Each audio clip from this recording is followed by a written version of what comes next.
រីមក4ទៀបភ្លឺក៏វត្តលន់លឺដាស់បោះបាយបិណ្ឌជំនោត្រជាក់លាក់ភ្លៀងរលឹមរដូវភ្ជុំបិណ្ឌនឹកឃើញទេស្រី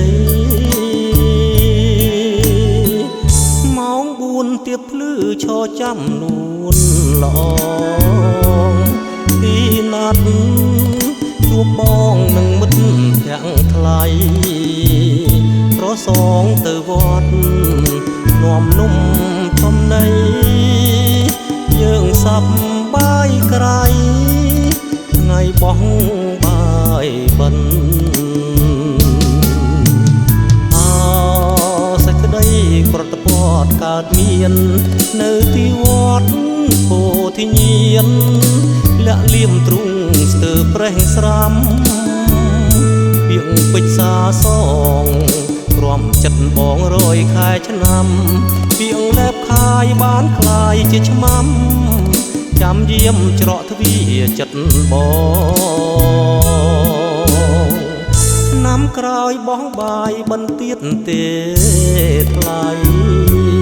ស្រស់នេះរីស្រីរៀមចាំនួនល្អចាំមួយជីវិតចាំជាគូក្រងបានទេស្នេហ៍ស្នងចាំស្នេហ៍ដកទុកដួងចិត្ត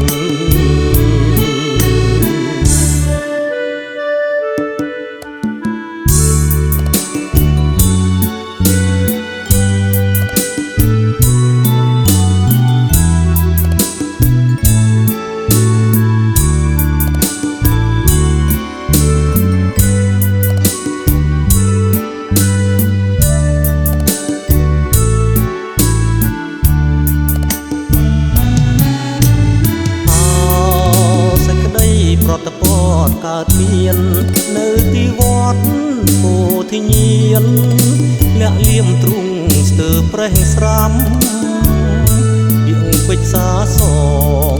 ព្រមចិត្តបង100ខែឆ្នាំពាក្យលែបខាយបានคลายជាឆ្មាំចាំយាមច្រកទ្វារចិត្តបងឆ្នាំក្រោយបោះបាយបន្ទាតទេថ្លៃស្រស់នេះរីស្រីរៀមចាំនួនល្អចាំមួយជីវិតចាំជា